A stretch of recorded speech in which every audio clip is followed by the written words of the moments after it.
आप सभी का द टीचर्स फैक्ट्री में स्वागत है। आज आप सभी को बिहार डीएलएड एंट्रेंस एग्जाम 2025 के लिए महत्वपूर्ण प्रश्न लेकर आए हैं दोस्तों, जो आपकी परीक्षा में छपने वाले हैं। तो जो साथी अभी तक हमारे इस चैनल को सब्सक्राइब नहीं किए हैं, अभी ही सब्सक्राइब कर लें ताकि डीएलएड से संबंधित सभी महत्वपूर्ण जानकारियां और क्लासेस सीधे आपके मोबाइल तक पहुंचे दोस्तों। तो आइए आपको ले चलते हैं आपको आज के क्लास की ओर। और दोस्तों, यहाँ पर एक छोटा सा मैसेज दिया गया है। क्या दिया गया है? पढ़ोगे तो बढ़ोगे। और दूसरा क्या है? डर के आगे जीत है। अगर आप वाकई में जीतना चाहते हैं और सरकारी कॉलेज में एडमिशन करना चाहते हैं तो आपको पढ़ना होगा दोस्तों। तो आइए पहला प्रश्न को ध्यान से देखिए। और जो साथी अभी तक हमारे इस चैनल को सब्सक्राइब नहीं किए हैं, कृपया अभी ही सब्सक्राइब कर लीजिए और सेशन को लाइक कर दीजिए और शेयर अवश्य कर दीजिए। चलिए, पहला प्रश्न है, दिए गए वाक्य का वह भाग ज्ञात करें जिसमें कोई त्रुटि है। त्रुटि का मतलब होता है गलती। श्याम की खराब स्थिति को देखकर मुझे दुख और क्षोभ हुए। तो इसमें ऑप्शन दिया है ए मुझे दुख, बी खराब स्थिति को देखकर, सी में है और क्षोभ हुए और डी में है श्याम की। और इसका जो आंसर होगा साथियों, ऑप्शन नंबर सी यानी और क्षोभ हुए। प्रश्न नंबर अब दूसरा देख रहे हैं आप। दिए गए शब्द का पर्यायवाची शब्द का चयन करें। पर्यायवाची यानी समान अर्थ वाला। किसका? विपत्ति का। ए मुसीबत, बी है जटा, सी है कष्ट और डी में दे रहा है जटिल। और इसका जो आंसर हो जाएगा दोस्तों, ऑप्शन नंबर ए यानी मुसीबत। चलिए, प्रश्न नंबर अब 3 देखिए। 3 में क्या दिया है? तो दिए गए शब्द के पर्यायवाची शब्द का चयन करें। पुनः आपको पर्यायवाची शब्द आपको बताना है। किसका? तो रावण को। रावण को और क्या कहते हैं? ए चतुरानन, बी पीताम्बर, सी पंचानन और डी दशानन। और 3 का आंसर हो जाएगा ऑप्शन नंबर डी यानी दशानन। प्रश्न नंबर अब आप 4 देख रहे हैं। रिक्त स्थान को भरने के लिए उपयुक्त शब्द का चयन करें। उसे चोट लगने पर खून डैश लगा। मतलब क्या होगा इसका ऑप्शन? तो आगे दिया हुआ ऑप्शन, 4 ऑप्शनों को ध्यान से देख लीजिए। ए में दिया है जाने, बी है चलने, सी भागने और डी बहने। आंसर हो जाएगा डी यानी बहने, खून बहने।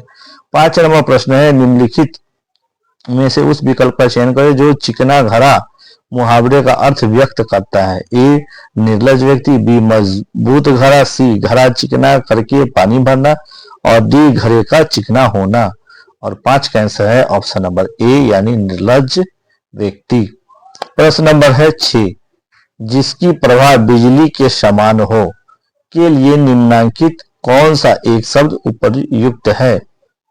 ए कनक प्रभा, बी निष्प्रभ, सी विद्युत प्रभ और डी दामिनी। और 6 का आंसर होगा ऑप्शन नंबर सी यानी विद्युत प्रभ। प्रश्न नंबर अब 7 आप देख रहे हैं। व्युत्पत्ति की दृष्टि से खून किस प्रकार का शब्द है? यानी खून जो है किस प्रकार का शब्द है, आपको ये बताना है। और ऑप्शन ए में दिया है तत्सम, बी तद्भव, सी देशज और डी विदेशज। और इसका जो आंसर हो जाएगा 7 का ऑप्शन नंबर डी यानी विदेशज। प्रश्न नंबर आप 8 देख रहे हैं। शेक्सपियर को यूरोप का कालिदास कहा जाता है। इस वाक्य में कालिदास की संज्ञा है। ए जातिवाचक, बी व्यक्तिवाचक, सी समूहवाचक या डी भाववाचक। आंसर हो जाएगा ऑप्शन नंबर ए यानी जातिवाचक। आइए 8 के बाद आपको अब ले चले 9वां नंबर प्रश्न। ध्यान से देख ले और अंत तक अवश्य देखें। 9 में दिया है, जो तुरंत सोचकर उत्तर दे उस व्यक्ति को क्या कहते हैं? ए दूरदर्शी, बी कुशाग्र बुद्धि, सी प्रयुत्पन्नमति और डी अग्रसोची। और आंसर होगा नंबर सी यानी प्रयुत्पन्नमति। प्रश्न नंबर है 10, क्या है? निम्नलिखित में तद्भव शब्द कौन सा है? ए कान्हा, बी कृष्णा, सी अग्नि और डी दिवारात्रि। आंसर होगा ए यानी कान्हा। प्रश्न आप 11 अब देख रहे हैं। 11 में त्रिभुज में कौन सा समास है? ए तत्पुरुष, बी अव्ययी भाव, सी द्वंद्व और डी द्विगु। आंसर होगा ऑप्शन नंबर डी यानी द्विगु।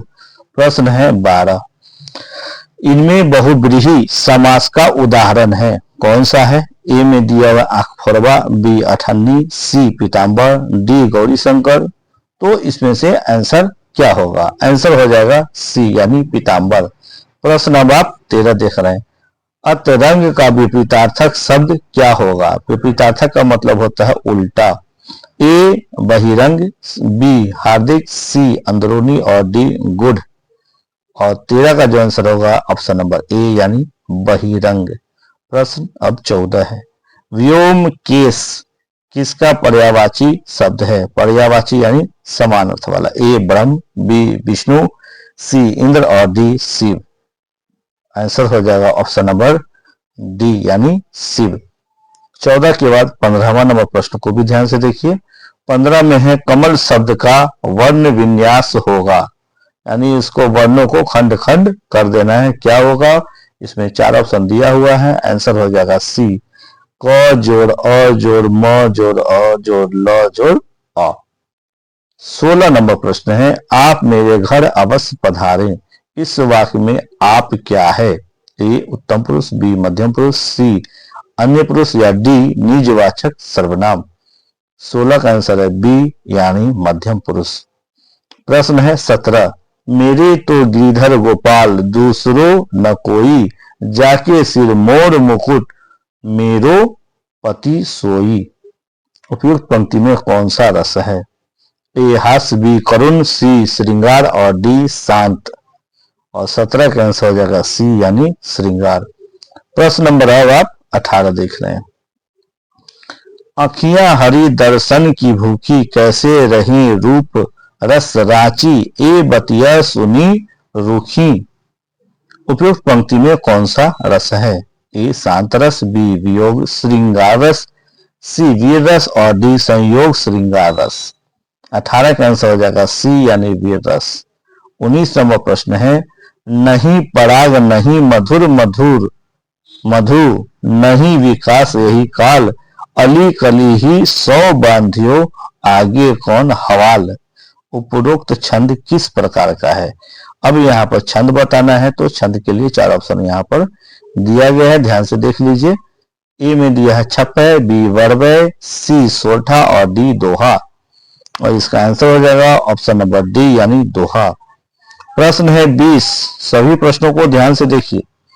झिल्ली झनकोरे पीक चातक पुकारे, बन मोरिन गुहारे उठे, जुगनू चमकी चमकी। उपरोक्त छंद किस प्रकार के हैं?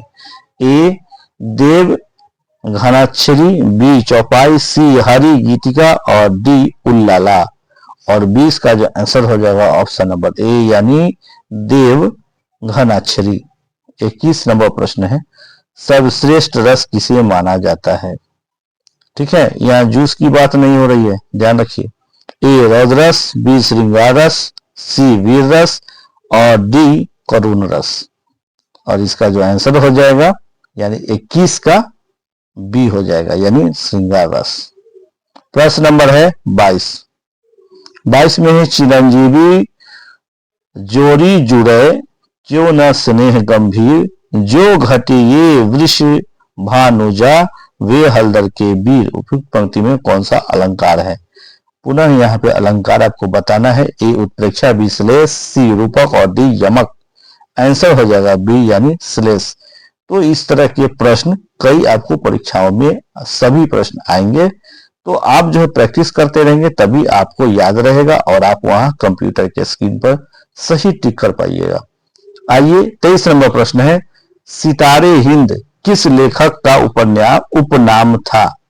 ए राजेंद्र प्रसाद, बी राजा सी प्रसाद, सी बाल मुकुंद गुप्त और डी राजा लक्ष्मण सिंह। और 23 का आंसर है ऑप्शन नंबर बी यानी राजा सी प्रसाद। इन्हें क्या कहा जाता था? सितारे हिंद। प्रश्न अब 24 देख रहे हैं। रस निधि किस कवि का उपनाम था? ए अब्दुल रहमान, बी पृथ्वी सिंह, बी बेनी माधव और डी लक्ष्मण प्रसाद। और 24 का आंसर हो जाएगा ऑप्शन नंबर बी यानी पृथ्वी सिंह। प्रश्न नंबर अगला देखिए जो कि 25वां है। सुमार्ग का अर्थ है क्या होता है? ए सही रास्ता, बी टेढ़ा रास्ता, सी निकट का मार्ग और डी इनमें से कोई नहीं। और इसका आंसर हो जाएगा ऑप्शन नंबर ए यानी सही रास्ता। और दोस्तों जो साथी अभी तक हमारे चैनल को सब्सक्राइब नहीं किए हैं कृपया अभी ही सब्सक्राइब कर ले, ताकि इस तरह का जो भी महत्वपूर्ण क्लासेज है और महत्वपूर्ण सूचनाएं हैं सीधे आपके मोबाइल तक पहुंचता है दोस्तों। तो जल्दी ही इसे अभी ही सब्सक्राइब कर लीजिए। चलिए अगला नंबर जो प्रश्न है जो कि विज्ञान से यहां से शुरू है, इसे भी ध्यान से देखते चलिए। प्रश्न नंबर है, निम्न में कौन अमीबिक पेचिश पैदा करता है? ए अमीबा प्रोटिअस, बी एंट अमीबा हिस्टोलिटिका, सी एंट अमीबा जिंजीवेलिस और डी एंट अमीबा नाना। और 71 का जो आंसर हो जाएगा साथियों दोस्तों ऑप्शन नंबर बी यानी एंट अमीबा हिस्टोलिटिका। 72 नंबर प्रश्न है, निम्न में कौन बच्चों को जन्म देता है? ए सशक, बी मेढक, डी नाग और डी छिपकली। और इसमें से आंसर हो जाएगा ऑप्शन नंबर ए यानी शशक। प्रश्न आगे देखना है जो है 73 नंबर है, सबसे ऊंचा सजीव वृक्ष है कौन सा है? ए यूकैलिप्टस, बी देवदार, सी चीड़ और डी सिकोया। और आंसर हो जाएगा ऑप्शन नंबर ए यानी यूकैलिप्टस। प्रश्न है 74, इंसुलिन उत्पादन की कमी से निम्न रोग होता है, यानी इंसुलिन की अगर कमी हो जाए तो कौन सा रोग है? ए मलेरिया, बी मधुमेह, सी घेघा और डी बेरी। और 74 का आंसर हो जाएगा बी यानी मधुमेह, जिसे डायबिटीज कहते हैं। 74 के बाद अब आप 75 नंबर प्रश्न को देख रहे हैं, तो 75 नंबर प्रश्न को ध्यान से देख लीजिए क्या है प्रश्न। सभी प्रश्न महत्वपूर्ण है इसलिए अंत तक बने रहिए। प्रश्न है 75 में, निम्न में कौन सा प्राणी अब भारत में लुप्त हो चुका है? कहा? तो भारत में। ए चीता, बी शेर, सी हिरण और डी बाघ। आंसर हो जाएगा ऑप्शन नंबर ए यानी चीता। बहुत गंभीर बात है, हमारे देश में चीता अब नहीं, लगभग समझिए तो लुप्त हो गया है, नहीं मिल रहा है। प्रश्न है 76, मनुष्य की त्वचा सूर्य के प्रकाश में निम्न में से कौन सा विटामिन बनाती है? कहां से? तो सूर्य के प्रकाश से। ए विटामिन के, बी में vitamin B12, C vitamin C और डी में है विटामिन डी। और 76 का आंसर हो जाएगा ऑप्शन नंबर डी यानी विटामिन डी। अब आइए 77 नंबर प्रश्न है, एक अणु में 9 इलेक्ट्रॉन, 9 प्रोटॉन, 10 न्यूट्रॉन है, उसकी द्रव्यमान संख्या कितनी है? द्रव्यमान संख्या निकालना है और यह न्यूमेरिकल का प्रश्न है। इसे जब आप सॉल्व करेंगे तो 4 ऑप्शन यहाँ पे दिया हुआ है, लेकिन आंसर हो जाएगा ऑप्शन नंबर सी यानी 19। प्रश्न अब आप 78 नंबर देख रहे हैं, जब एक लाल फूल को हरे कांच में देखा जाए तो वह प्रतीत होता है, यानी कैसा दिखेगा?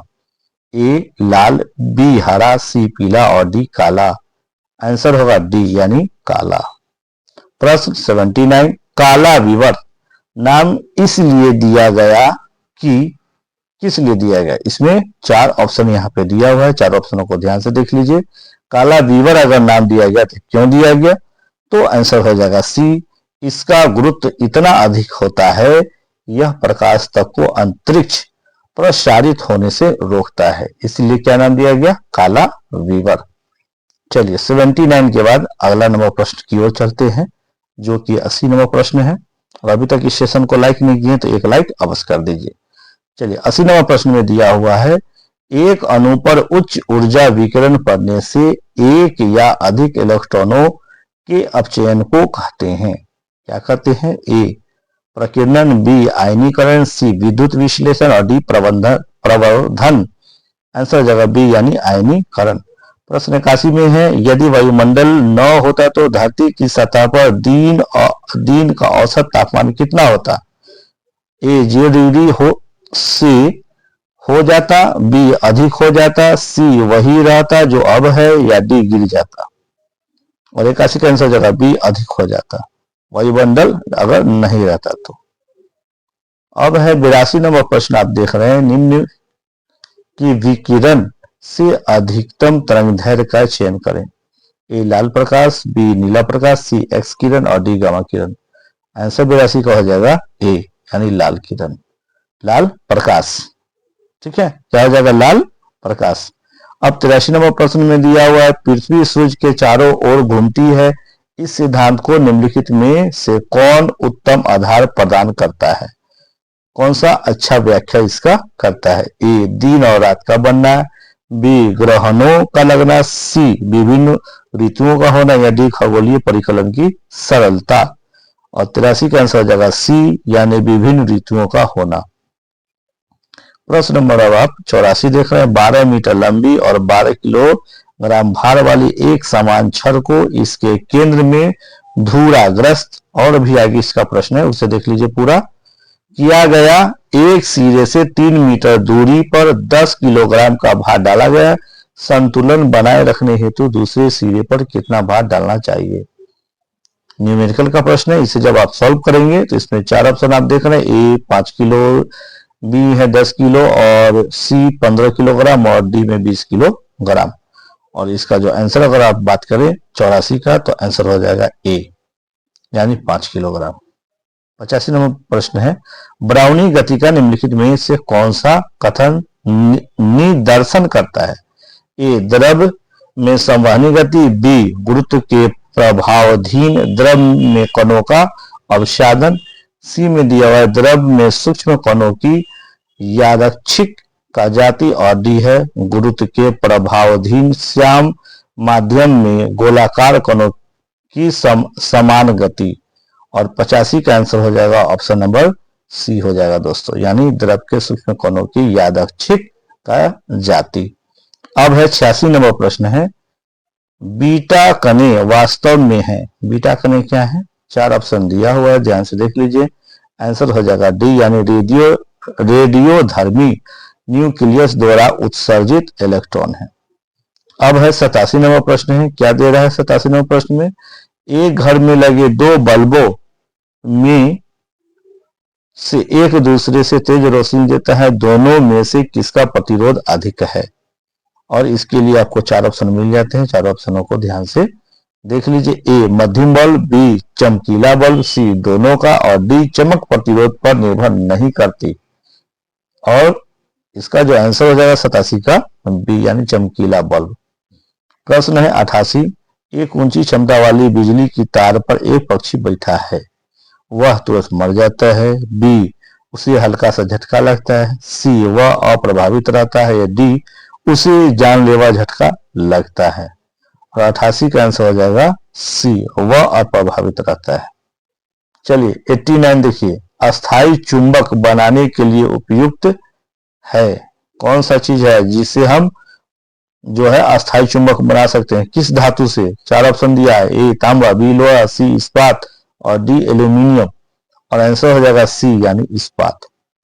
90 नंबर प्रश्न है। चालक का प्रतिरोध निर्भर नहीं करता है। प्रश्न में नहीं है, ध्यान दीजिएगा। ए चालक की लंबाई पर, बी चालक के अनुप्रस्थ काट के क्षेत्रफल पर, सी चालक के तापमान पर, और डी चालक के प्रभावित विद्युत धारा पर। और आंसर हो जाएगा डी, यानी चालक में प्रवाहित विद्युत धारा पर।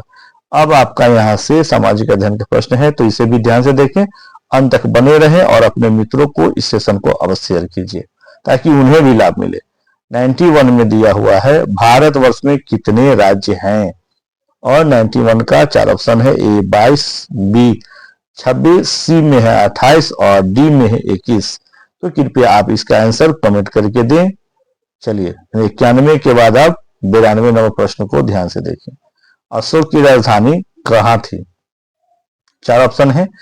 ए पाटलिपुत्र, बी वाराणसी, सी सांची, और डी उज्जैन। और 92 का आंसर हो जाएगा ऑप्शन नंबर ए, यानी पाटलिपुत्र। प्रश्न है 93 में क्या है? अरुणाचल प्रदेश कहाँ है? ए भारत के उत्तर पश्चिम में, बी है भारत के उत्तर पूर्व में, सी भारत के दक्षिण पूर्व में, या डी भारत के दक्षिण पश्चिम में। और इसका आंसर होगा बी, यानी भारत के उत्तर पूर्व में। प्रश्न 94 अब आप देख रहे हैं। गौतम बुद्ध का जन्म कहाँ हुआ था? ए कुशीनगर, बी वैशाली, सी पाटलिपुत्र, और डी कपिलवस्तु। जो हमारे रेगुलर विद्यार्थी हैं वो इसका आंसर समझ गए क्या होगा, क्योंकि यह प्रश्न इससे पहले भी सेट में आ चुका है। और इसका जो आंसर होगा 94 का ऑप्शन नंबर डी, यानी कपिलवस्तु। आइए प्रश्न नंबर अब आप 95 देख रहे हैं। कोयला तथा लोहा कहाँ मिलते हैं? ए हरियाणा, बी झारखंड, सी राजस्थान, और डी उत्तर प्रदेश। और इसका आंसर हो जाएगा बी, यानी झारखंड। कहाँ है? तो झारखंड। 96 नंबर प्रश्न देख रहे हैं, सारनाथ किनके लिए पुण्य स्थान है? ए बौद्ध, बी मुस्लिम, सी सिस्टान और डी इनमें से किन्हीं के लिए भी नहीं। और 96 का आंसर हो जाएगा ए यानी बौद्ध। प्रश्न अब आप 97 देख रहे हैं, गंगा नदी कहाँ नहीं बहती है? प्रश्न में नहीं है, ये ध्यान रखिएगा। ए पश्चिम बंगाल, बी उत्तर प्रदेश, सी बिहार और डी उड़ीसा। और इसका आंसर होगा डी यानी उड़ीसा। जैसा कि आप जाने पश्चिम बंगाल में भी गंगा है, बिहार में भी है और उत्तर प्रदेश में है। अब है 98 नंबर प्रश्न है, लद्दाख पहले किस राज्य में था? ए सिक्किम, बी जम्मू कश्मीर, सी हिमाचल प्रदेश और डी उत्तर प्रदेश। 98 का आंसर हो जाएगा बी यानी जम्मू कश्मीर। अभी कहाँ है, अभी से कमेंट करके बताइए। तो जरा दोस्तों 98 के बाद हम लोग चलते हैं 99 में। सोना किस, देखिए ध्यान से, सोना किस राज्य में मिलता है? ए कर्नाटक, बी पश्चिम बंगाल, सी बिहार और डी पंजाब। और इसका आंसर है ए कर्नाटक में। प्रश्न नंबर आप 100 देख रहे हैं, क्या है? गांधी जी ने किसको नेतृत्व दिया था? ए चंपारण सत्याग्रह, बी असहयोग आंदोलन, सी भारत छोड़ो आंदोलन और डी इनमें से सभी। और 100 का आंसर हो जाएगा डी यानी इनमें से सभी। 101वां नंबर प्रश्न है, क्या है? बाल गंगाधर तिलक का जन्म कहाँ हुआ था? ए उत्तर प्रदेश, बी महाराष्ट्र, सी गुजरात और डी तमिलनाडु। और आंसर हो जाएगा ऑप्शन नंबर बी यानी महाराष्ट्र। आइए अगला प्रश्न है जो 102 नंबर प्रश्न है, भारत के प्रथम राष्ट्रपति कौन थे? ए राजेंद्र प्रसाद, बी जवाहरलाल नेहरू, सी मौलाना आजाद और डी वल्लभ भाई पटेल। 102 का आंसर हो जाएगा ए यानी राजेंद्र प्रसाद। 103 नंबर प्रश्न है, भारत का राष्ट्रगान जन गण मन किसने लिखा था? ए बंकिम चंद्र चटर्जी, बी सरोजिनी नायडू, सी प्रेमचंद और डी रविन्द्रनाथ टैगोर। आंसर हो जाएगा डी यानी रविन्द्रनाथ टैगोर। इन्होंने एक और लिखा था, अमार सोनार बंगलावासी, जो कि कहा? तो बांग्लादेश का राष्ट्रीय गानों भी है। चलिए अगला नंबर प्रश्न है 104 नंबर प्रश्न, क्या है? बाबू कुंवर सिंह किस युद्ध में लड़े थे? 4 ऑप्शन आपको मिल जाते हैं, 4 ऑप्शनों को ध्यान से देख लीजिए। ए सविनय अवज्ञा आंदोलन, बी अगस्त क्रांति, सी 1857 का विद्रोह या डी इनमें से कोई नहीं। 104 का आंसर हो जाएगा सी यानी 1857 का विद्रोह। आइए 105 नंबर प्रश्न को भी देखिए, भारत गणराज्य कब बना? 4 ऑप्शन है, ए 1947 में, बी 1950 में, सी 1952 में और डी 1954 में। और इसका आंसर होगा साथियों 105 का बी यानी 1950 में। 106 में है, भारत के प्रथम चुनाव आयुक्त कौन थे? ए सुकुमार सेन, बी टी.एन. शेषन, सी सुनील अरोड़ा और डी अशोक। आंसर होगा ए यानी सुकुमार सेन। 107 नंबर प्रश्न है, खनिज और जीवाश्म ईंधन गैर नवीकरणीय संसाधनों के उदाहरण है जो उनके गठन के लिए डैश लेते हैं? ए सैकड़ों वर्ष, बी हजारों वर्ष, सी लाखों वर्ष और डी केवल 1 वर्ष। 107 का आंसर हो जाएगा सी यानी लाखों वर्ष। 108वां नंबर प्रश्न है, गंडक नदी को नेपाल में किस नाम से जाना जाता है? ए काली गंडक, बी त्रिशूल नदी, सी कृष्णा और डी नारायणी। और 108 का आंसर हो जाएगा डी यानी नारायणी। 109 नंबर प्रश्न है, तिलका मांझी को किस वर्ष फांसी दी गई? ए 1800 ईस्वी, बी 1807 ईस्वी, सी 1785 ईस्वी और डी 1890 ईस्वी। आंसर होगा सी यानी 1785 ईस्वी। 110वां नंबर प्रश्न है, प्राथमिक शिक्षा के मौलिक अधिकार को संविधान में कब जगह दी गई? और इसके लिए 4 ऑप्शन है, ए 2000 ईस्वी में, बी 2001 में, सी 2002 में और डी 2003 में। आंसर हो जाएगा सी यानी 2002 में। दोस्तों ये था आज का महत्वपूर्ण प्रश्न जो आपके परीक्षा में आएगा। दोस्तों अगर अभी तक भी आपने हमारे चैनल को सब्सक्राइब नहीं किए तो कृपया अभी सब्सक्राइब कर लें, ताकि इस तरह के महत्वपूर्ण क्लासेज और डीएलएड से संबंधित महत्वपूर्ण जानकारियां सीधे आपके मोबाइल पर पहुंचेगा दोस्तों। और हाँ दोस्तों, अगर आपका कोई मित्र और कोई साथी अगर बिहार डीएलएड एंट्रेंस एग्जाम की तैयारी कर रहा है तो उन्हें भी यह वीडियो शेयर कर दे और उन्हें भी सब्सक्राइब करने के लिए बता दे कि कैसे सब्सक्राइब किया जाएगा दोस्तों। और खास बात ये बता दूं कि कल का अगर ये जो वीडियो आया था अगर आप नहीं देख पाए हैं तो जाकर के ये क्लास को अवश्य कर ले, क्योंकि सभी जो क्लासेज आपको दिए जा रहे हैं सभी महत्वपूर्ण है। ठीक है, अपना प्रैक्टिस करते रहें। धन्यवाद।